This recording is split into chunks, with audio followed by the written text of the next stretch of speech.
Voiceover begins. Have you ever wondered what secrets a millionaire CEO might hide?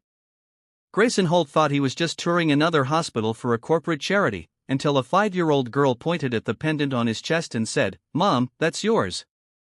Grayson Holt had walked through hundreds of hospitals over the years, shaking hands with CEOs during funding meetings, cutting ribbons at pediatric wings bearing his company's logo, visiting research labs his foundation quietly supported. But he had never been in one like this. It wasn't grand or state-of-the-art. It was an older facility on the edge of the city, worn but clean, the walls painted in muted tones that tried to calm more than impress. His company was sponsoring a renovation of the children's wing. And though he usually sent someone else in his place, today he had decided to come himself. Why? He couldn't fully explain. Maybe it was the sleepless night. Maybe it was the feeling that had been haunting him lately, that something in his life, despite all the money and status, was incomplete. He wore a light blue suit, neatly pressed, and beneath his shirt, resting just over his heart, was the same pendant he had worn every day for 5.5 years. Half a heart, sterling silver, dulled slightly by time. The other half, he assumed, was gone forever, left with the woman who once wore it like it meant everything. He hadn't said her name in years. Wait, could this pendant hold the key to a long-lost love? Avery, just thinking it made something tighten in his chest. He had loved her once, deeply, foolishly, recklessly, and then he left. At the time, it made sense. He wasn't ready. He had a company to build, a future to chase, and she needed more than he thought he could give. So, he walked away, and she didn't stop him. They hadn't spoken since. Now he stood in the main hallway of the hospital, nodding politely to a nurse giving him a tour. His thoughts elsewhere when a small voice pierced the air. "Mom, that's your necklace." It wasn't loud, but it was clear. Instinct made him turn toward the voice, and then he saw her. The girl couldn't have been older than 5. She had brown eyes so deep and wide they almost swallowed the room, and her hair was the same soft chestnut that haunted his memories. She wore a pink t-shirt and a denim skirt and held a half-melted lollipop in one hand. But he wasn't looking at the candy. He was looking at her face. It was like staring into the past, his past. Her gaze was fixed not on him, but on the small pendant at the base of his throat, which had slipped slightly outside his collar. Grayson's heart dropped. He reached up, instinctively covering the pendant, but it was too late. The little girl turned to the woman beside her and tugged on her sleeve. "Mom, that's the same one you have." He followed the girl's motion, and then he saw her seated in a wheelchair, draped in a light blanket, was Avery. Her hair was thinner and her face more fragile, but her green eyes still burned with that quiet, fierce intensity. She looked up slowly, and when her eyes met his, the world around them stopped. Neither of them moved. For a moment, it was as if the past had collapsed into the present, and everything that had ever been unsaid filled the space between them like static. Avery's eyes flicked briefly to the pendant around his neck, then to her own. Hanging on a thin chain just visible beneath her hospital gown was the matching half-heart. They had each held on to their piece, never knowing the other had done the same. The nurse began saying something beside him, but Grayson didn't hear it. His legs moved on their own. Step by step, he crossed the floor until he was standing directly in front of her. She looked up at him, emotion flashing behind tired eyes. And then she gave the smallest, saddest smile he'd ever seen. "You came," she said, her voice dry but steady. He couldn't find his voice at first. He looked down at the little girl, her daughter, and then back at Avery. "Is she?" he began, but the words felt too big. Avery nodded. "Her name is Rose." Grayson's breath caught in his throat. The pendant on his chest suddenly felt heavier. "She's mine," he said, not as a question, but as a realization. Avery didn't speak, but she didn't deny it. And in that silence, the truth filled every corner of his soul. Grayson Holt had come to the hospital to check on a donation. Instead, he had found the life he never knew he left behind. Grayson didn't remember walking to the nearest bench in the hallway. But suddenly, he was sitting, elbows on his knees, his thoughts spinning so fast they barely held form. Across from him, Avery sat quietly in her wheelchair, her hands folded loosely in her lap, her expression unreadable, but her eyes fixed on him with a level of calm that only someone used to pain could maintain. Between them stood Rose, bouncing slightly on her heels, unaware of the full gravity of the moment, but sensing its importance. She held a small stuffed rabbit in one hand and studied Grayson's face with the wide-eyed curiosity that only a child who hadn't yet learned to fear the answers could carry. He stared at her. Everything in her face was familiar. The slope of her nose, the shape of her lips, the slight crease between her brows that matched his exactly when she frowned. He knew it without question. This was his daughter. Avery broke the silence first, her voice quieter than he remembered, more fragile. I was going to tell you. At first, I didn't know how. Then I thought maybe you'd find out on your own. After a while, I convinced myself it didn't matter if you knew. I told myself I didn't want to interrupt your life. You had made your choice. Grayson lifted his head, swallowing the rising guilt that pressed against his chest. Avery, I didn't know you were pregnant. If I had, but he didn't finish the sentence because the truth was he didn't know what he would have done. Back then, he had believed he was doing the right thing, walking away from something good before he ruined it. He had convinced himself she was better off without someone like him. But seeing her now, looking exhausted and thinner, and knowing she had gone through all of this alone, it shattered every justification he'd built for leaving. She nodded slightly, as if reading his thoughts. I don't blame you. I did for a long time, but not anymore. We both made choices. We both lived with them. Grayson looked down at Rose, who had now wandered over to a vending machine a few steps away, her tiny fingers pressed against the glass as she ate a pack of crackers. She's beautiful, he said softly. She's amazing. Avery smiled faintly. She's stubborn like you. Brave like her grandmother. Talks too much like me. Grayson couldn't help but laugh at that. A short breath of sound filled with disbelief and ache. She doesn't even know who I am, does she? No, Avery replied. She knows she has a dad somewhere. I just didn't have the words to explain why he wasn't here. I didn't want her to hate someone she'd never met.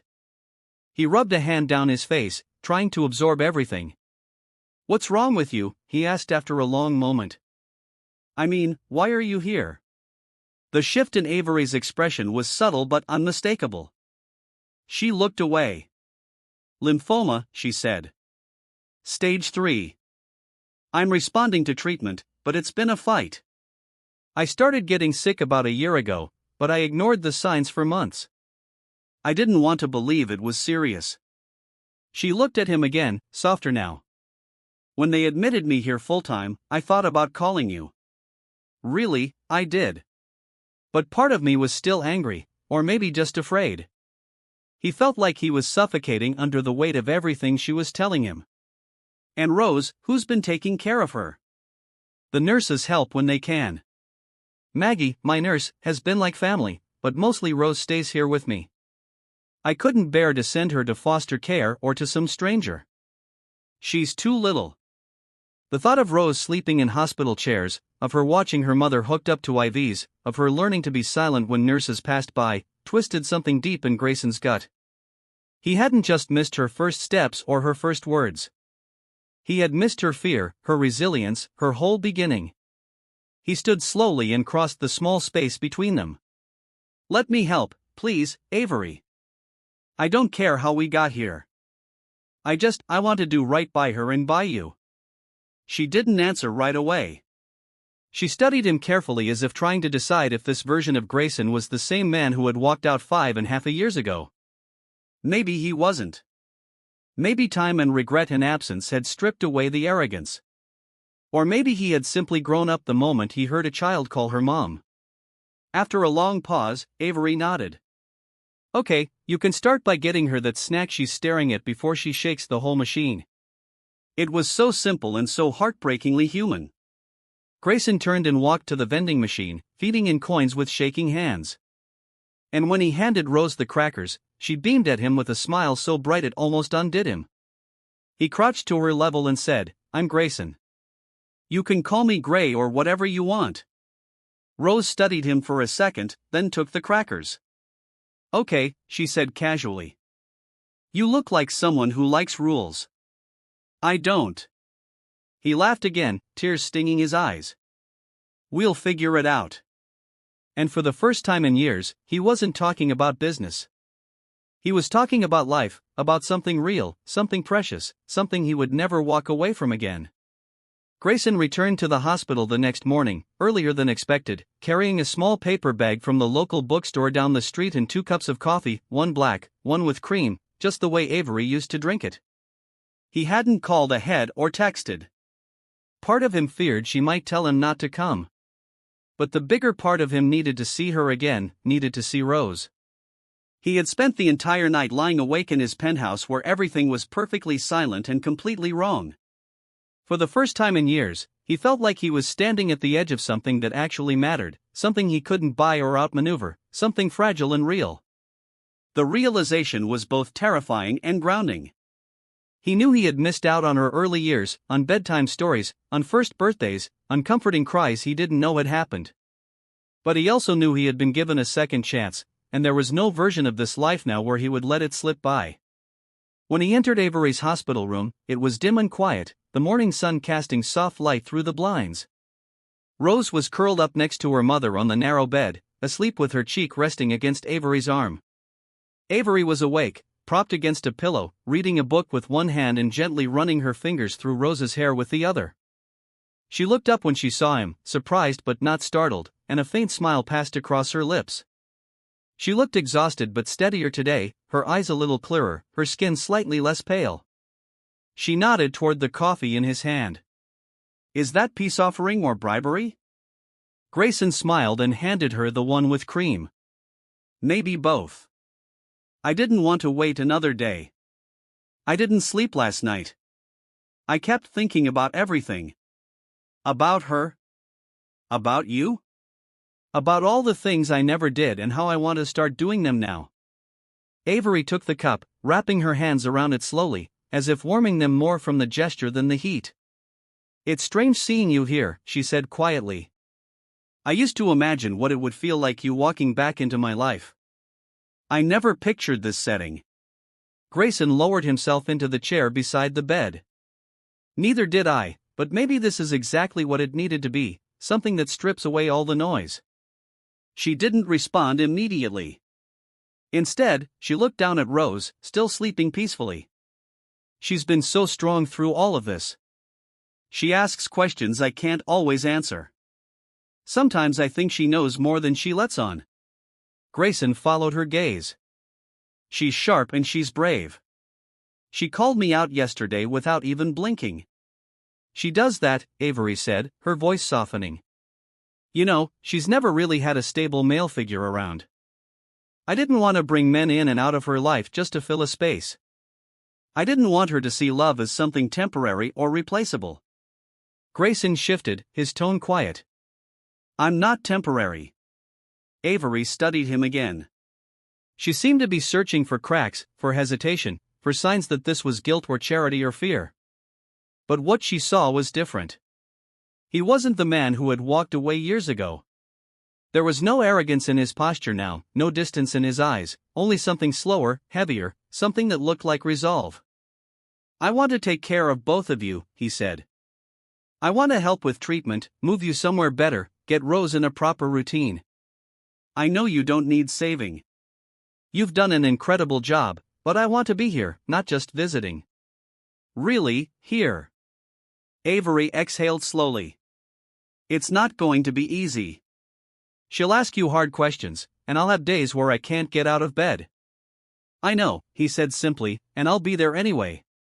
They sat in silence for a moment, the hum of machines and faint hallway footsteps filling the space around them.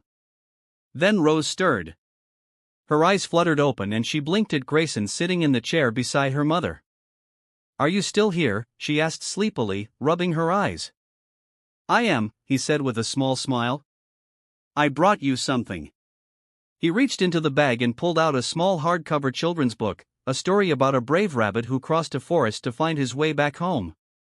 Rose sat up, curiosity instantly lit behind her eyes. She took the book, turned it over in her hands, and glanced at him. You picked this? I did, he said. I thought maybe I could read it to you later. She leaned into Avery and clutched the book to her chest. Okay, but you have to do the voices. He laughed, the sound surprised out of him. Deal. Avery looked at them both, her daughter snuggled against her side, Grayson sitting across from her, gently folding his tie into his coat pocket as if even that formality felt too distant now, and something shifted in her chest. Not quite forgiveness, not yet, but maybe the start of trust, the beginning of something that might, if nurtured carefully, become whole again. And so the morning passed, quiet and steady, with one book, one warm cup, one unexpected reunion, and a little girl who had no idea she was stitching together a family that had once been torn apart by silence. The days that followed unfolded with an almost surreal calmness. Grayson returned to the hospital each morning, no longer wearing his suit jackets, opting instead for soft sweaters and rolled-up sleeves that made him look less like a CEO and more like a father slowly learning how to exist in a space he'd never planned for. He brought books, puzzles, snacks, and small surprises for Rose. Never anything extravagant, just the kinds of things a father might bring after learning what his child liked by paying attention. He noticed quickly that she loved animals, especially rabbits, and would sit for long stretches drawing detailed versions of them in the corners of her notebooks. One day, he brought her a watercolor set, and she surprised him by painting not a rabbit, but him. It was a crooked figure with a wide smile and large glasses that she insisted he wore, even though he didn't. He laughed so hard that Avery looked up from her chair and smiled at the sound. A smile that carried the weight of too many months lived in silence. By the third day, Grayson had met Maggie, the nurse Avery often spoke about. Maggie was brisk but kind, and she didn't hide her skepticism. When Grayson offered to cover some of the private treatment options, Maggie cornered him outside the room. She's proud, she said. You may have all the money in the world, but if you want to help her, do it with your presence, not your wallet. Her words stuck with him. He shifted his approach. He stopped asking permission to fix things and started listening instead. He sat beside Avery during treatments, sometimes saying nothing at all. He held Rose's hand while she slept in the chair beside her mother. He was learning painfully and slowly what it meant to show up. One afternoon, as the light outside turned soft and golden, Grayson arrived to find Avery in the hospital garden. It was a small space tucked between two wings of the building with just enough sunlight and wind to feel like the world outside still existed. Avery was wrapped in a blanket, seated on a bench, a scarf around her head where her hair had once fallen in dark waves. Rose was sitting at her feet, picking tiny wild flowers from the grass and carefully braiding them together.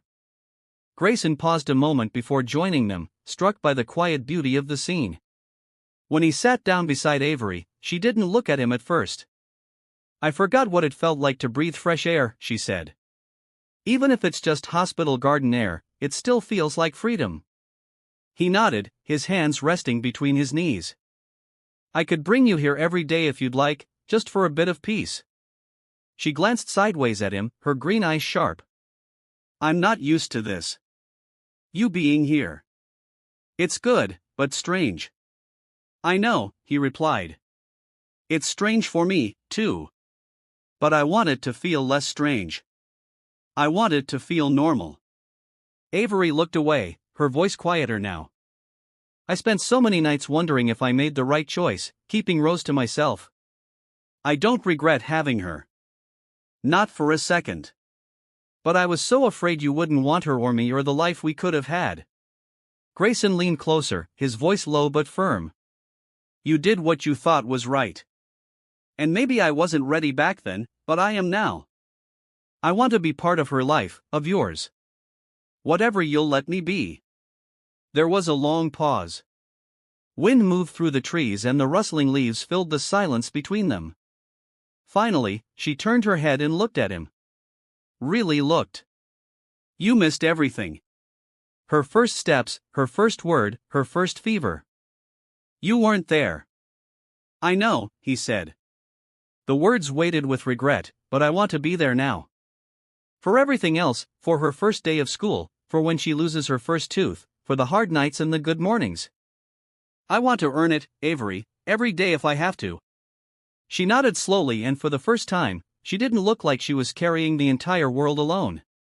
That evening, Rose ran to him with her flower braid and said, "It's for Mom," but you can help me tie it."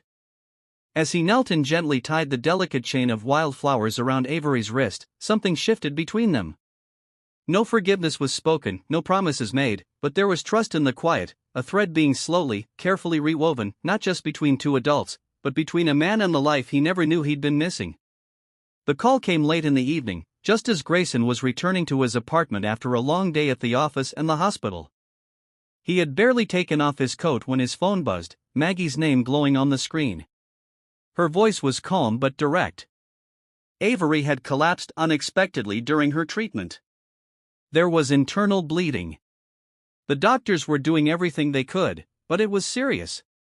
He was already back in his car before the call ended, heart pounding as he raced through the city streets. The sharp contrast between the polished silence of his penthouse and the sterile chaos of the hospital corridor had never felt so cruel. When he arrived, the hallway outside Avery's room was quiet, dimly lit. Maggie met him at the door. She looked tired, her scrubs wrinkled, and her hair pulled back in a messy bun, but her eyes were clear. "She's stable for now," she said. But it was close. Too close. Grayson didn't speak. He only nodded, then stepped inside the room. The air was heavy with the hum of machines, the quiet beep of monitors keeping time with each heartbeat. Avery lay in bed, pale and unconscious, her breathing shallow but steady. She looked smaller than usual, her body lost beneath the layers of blankets and 4 lines. Rose sat curled in a nearby chair, hugging the same worn stuffed rabbit, her eyes wide and unblinking. Grayson walked over, crouched beside her, and gently placed a hand on her shoulder. "Hey," he said softly. "I'm here." Rose didn't cry. She simply leaned into him, resting her head against his chest in a way that spoke of complete exhaustion. He wrapped his arms around her and held her for a long time. Later, when she finally dozed off, he carried her to the little couch by the window and tucked a blanket over her. Then, he sat beside Avery's bed and took her hand. It felt cold. He didn't know what to say. Didn't know if she could hear him, but the words came anyway. "I'm not going anywhere," he whispered. "You've carried this alone for too long. I should have been here. I'm sorry for every day I wasn't, but I'm here now, and I'm going to stay no matter what." The hours passed slowly. Nurses came and went, adjusting fluids and monitors, checking vitals. Grayson didn't leave her side. He stayed awake through the night, his hands still around hers, watching the rise and fall of her chest like it was the only thing that mattered. He thought of all the times he had turned away from emotion, buried himself in work, in control, in silence. But this was something different. This was helplessness and hope intertwined. This was love, not in words or grand gestures, but in the simple, quiet act of staying. By morning, Avery stirred. Her eyelids fluttered, then slowly opened. Her gaze was glassy at first, unfocused. But then she saw him, saw his face leaning over hers, and the faintest smile tugged at the corner of her mouth. "You're still here," she rasped. Grayson swallowed hard, brushing a strand of hair from her forehead. "Of course, I'm here. I thought I dreamed it," she murmured. "You holding my hand." "It wasn't a dream," he said. "It's real.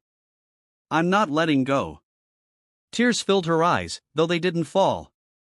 "I'm scared," she admitted. For her. For me.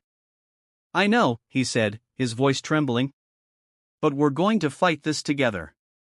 Later that day, when the doctor came in to discuss the treatment options, Grayson was ready.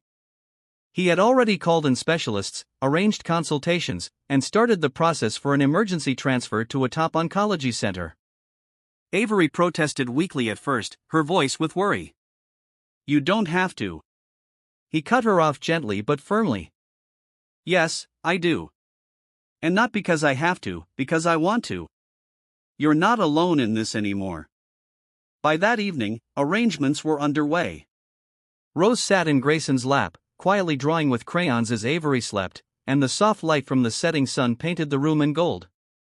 For the first time in a long while, there was a sliver of hope, thin but unshakable. Grayson didn't know what the future held, but he knew one thing for certain. Whatever happened next, he would not let go of this family he had almost lost before he even knew it existed. And now that he had them, he would move mountains to keep them. The transition to the new medical facility happened faster than anyone expected. Within 48 hours, Avery was carefully transferred by private medical transport to a leading oncology center outside the city, a place Grayson had pulled strings to access, even calling in favors he hadn't touched in years. He made sure she had her own room with space for Rose to stay, a private nurse, and a view of the hills beyond the hospital grounds. It wasn't opulent, but it was calm, filled with sunlight and quiet corners. Avery was too weak at first to say much about it, but he saw the way her fingers gripped the edge of the sheets when she looked out the window, like she was holding on to something again, something that felt possible. Grayson stayed at a nearby inn, checking in on her every morning and returning each evening with something for Rose, a new book, a sketch pad, a small box of strawberry-flavored granola bars that he'd remembered she liked. Every afternoon when Avery napped, he and Rose would walk the grounds. She liked to collect leaves and rocks, giving them names and backstories that always made him laugh. She talked about her mother constantly, stories of bedtime songs and silly dances, about days when she was too sick to smile but tried anyway, about nights when she would whisper promises that everything would be okay. Grayson listened, absorbing every detail, because he had missed so much, and because these stories were tiny fragments of Avery he had never known. They were both learning who she was from different angles, and in that strange intersection, something unspoken bloomed between father and daughter. In the evenings, they would sit together as a trio. Grayson reading, Avery resting, Rose tucked between them with a blanket draped over her knees. These quiet, routine moments began to form something new, a life not dictated by the past or what had been lost, but by what they could still create. And Grayson, once terrified of permanence, began to crave it. He found himself checking on Rose's school options, speaking with a local therapist about helping her transition, and more than once imagining what it would be like to have them both in his home full-time. One night while Avery was asleep, Rose crawled into Grayson's lap and whispered, "Do you think Mom's going to be okay?" The question broke him in a way no lawsuit, no scandal, no corporate betrayal ever had. He didn't lie. He held her close and said, "I don't know, but I know she's strong, and I know we're going to be right here no matter what." She nodded slowly and rested her head against his chest. When he looked down, he saw her small fingers gripping his shirt in her sleep. He didn't move for a long time. The following morning, something shifted. Avery was stronger. Her appetite returned slightly. Her voice carried a little more weight. Grayson noticed the color returning to her face, a spark returning to her gaze. The doctors were cautiously optimistic, but Grayson didn't care about timelines or numbers. He only cared that she was fighting and winning, even if only in inches. That afternoon, Avery asked for her journal. It was leather-bound, worn at the corners, something she had kept even during her hardest days. Grayson watched as she flipped through it slowly, stopping at one page, her fingers tracing the handwriting. Without speaking, she handed it to him. On the page was a note she had written months ago. It read, "If I don't make it, tell him thank you. And that I never stopped loving him, even when he broke me." Grayson's hands trembled slightly as he read the words. He looked up at her, but she didn't need to explain. Instead, she reached out, resting her hand over his. "You didn't know," she said. "But you're here now." "I'm sorry," he whispered. "For all of it. I forgave you a long time ago," she said. "I just didn't know if I'd ever get the chance to tell you." They sat like that for a long time, holding hands in the hush of a quiet hospital room as the late sun lit the windows in gold. There was no need for more words. There was only time. Time that had once been stolen, but was now being given back in the smallest, most powerful ways. Grayson knew the road ahead was still uncertain. He didn't know what tomorrow would bring. But he did know this. Whatever happened, he was no longer watching life from the outside. He was living it with her, with their daughter. And whatever storms came, he was ready to face them, not alone, but together. The winter arrived slowly that year, as if reluctant to disturb the delicate new rhythm that had taken shape around Avery's recovery. Snow hadn't yet touched the hills outside the hospital, but the air had turned sharper, and the sun dipped lower in the sky with every passing day. Inside the walls of her private room, warmth had begun to replace the sterile stillness. There were drawings taped to the cabinets, little vases of dried flowers collected by Rose on her walks with Grayson, and books stacked in uneven piles on the windowsill. What had once been a space marked by uncertainty was now quietly transforming into something that resembled a home. Avery was growing stronger. Her hair had begun to return in soft, fine strands. Her voice, once raspy and frail, had taken on a familiar steadiness. She still had tired days, and some treatments left her pale and withdrawn. But she was different now, not just healthier, but more alive. The weight she had carried alone for years was now being lifted piece by someone willing to carry it with her.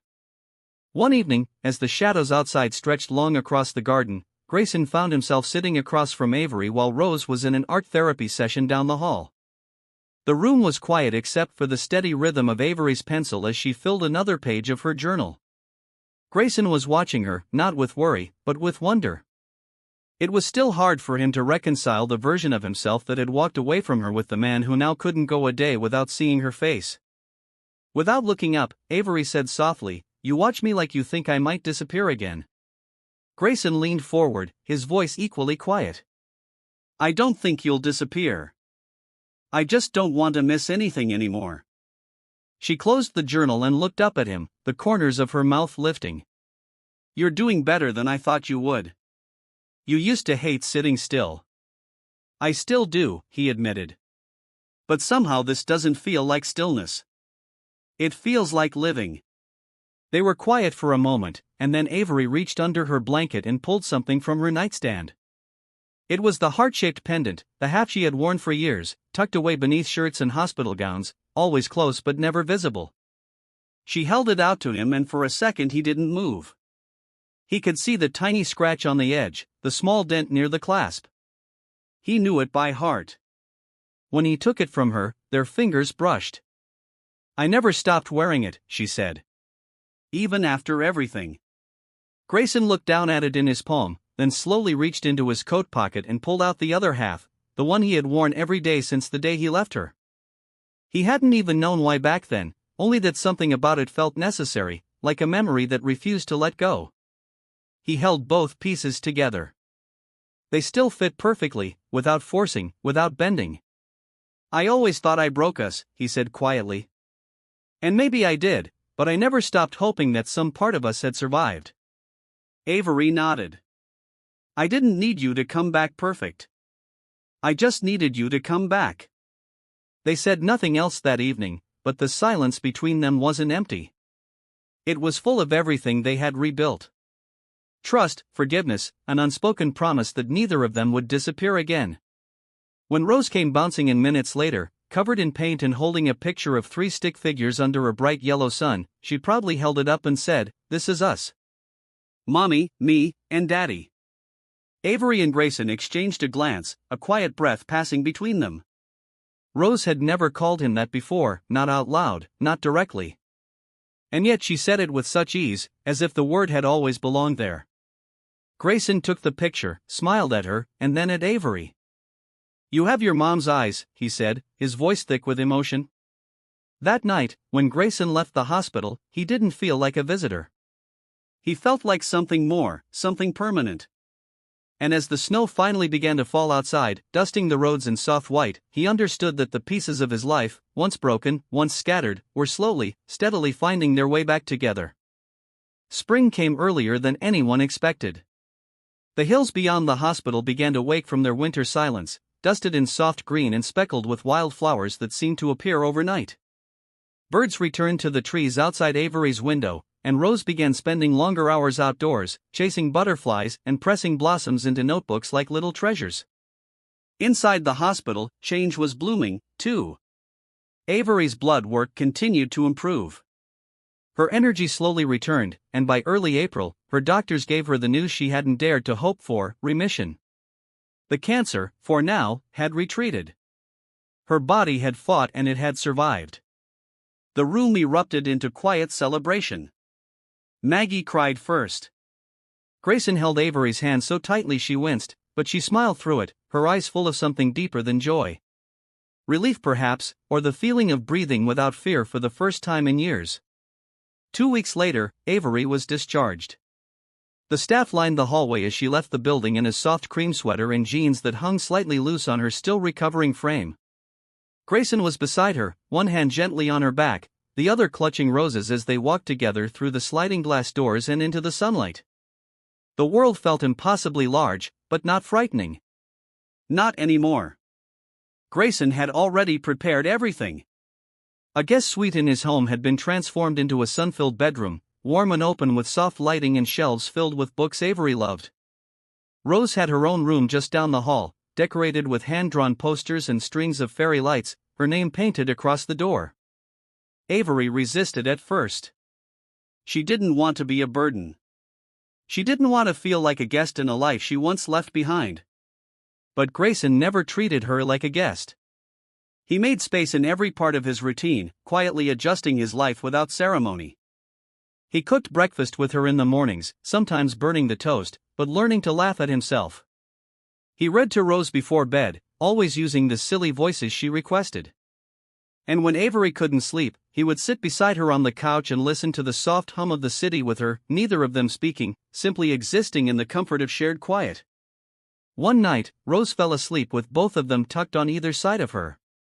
She had insisted on a sleepover in the big bed, and neither Avery nor Grayson had argued. They lay there in the dark, Rose's soft breath steady between them, and Avery whispered, "Do you ever wish things had happened differently?" Grayson turned to look at her, the glow of the street light outside casting a gentle shadow across her face. "I used to," he said. "But if they had, maybe I wouldn't have become the kind of man who deserved this second chance." She reached out across the space between them and laced her fingers with his. "You always did," she said. "You just didn't know it yet." In early summer, they had a small celebration in the garden behind Grayson's home. Just a few close friends and some of the hospital staff. There was no grand announcement, no speeches, just music, soft laughter, a few candles, and the three of them under a tree that had begun to bloom with tiny white flowers. Rose ran barefoot through the grass wearing a crown of daisies Avery had woven for her, and Grayson sat with Avery on a bench, his arm around her shoulder, both of them watching as their daughter spun in circles, carefree and whole. Later that evening, Grayson knelt in front of Avery as the sky faded from blue to lavender. He didn't have a ring in his pocket. He didn't have a script, but he did have everything he had never said. He took her hands in his, kissed her knuckles, and simply said, "I want to grow old beside you. Whatever that looks like, I want to be the man who walks with you through everything, not just the hard parts. Say yes, Avery. Say yes to us." Her eyes shimmered, and for once, she didn't hold back the tears.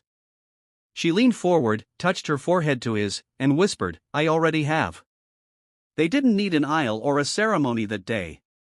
They had something more sacred. Redemption, healing, love rebuilt from silence and scars. And as the night drew in around them, their hearts, once broken in separate halves, beat together as one. Rose curled into Avery's lap beneath the stars and said, as if it had always been true, "We're a family now." And she was right. They were not perfect, not without history, but whole, finally, undeniably whole. The ending of this story is deeply human, and that's where its beauty lies. It doesn't chase perfection or wrap everything in a neat fairy tale. Instead, it honors the quiet strength it takes to rebuild something that was once broken, whether it's trust, family, or one's sense of self. Grayson's journey isn't about redemption through grand gestures, but through showing up every day, staying when it's hard, and listening when words fall short. Avery's healing isn't just physical, it's emotional, spiritual, and earned through her refusal to let pain turn into bitterness. What I love most about this ending is its restraint. It doesn't promise that everything will always be easy. It just promises that they'll face it together. And sometimes that's the most powerful kind of happy ending. The one where two people choose each other not because they forgot the past, but because they've finally made peace with it. It's a reminder that family isn't defined by timing or perfection or even biology. It's defined by choice. And in the final quiet moment beneath the stars, when Rose says, "We're a family now," you believe her because after everything they've been through on Millionaire in Love, you know it's true. Voiceover ends.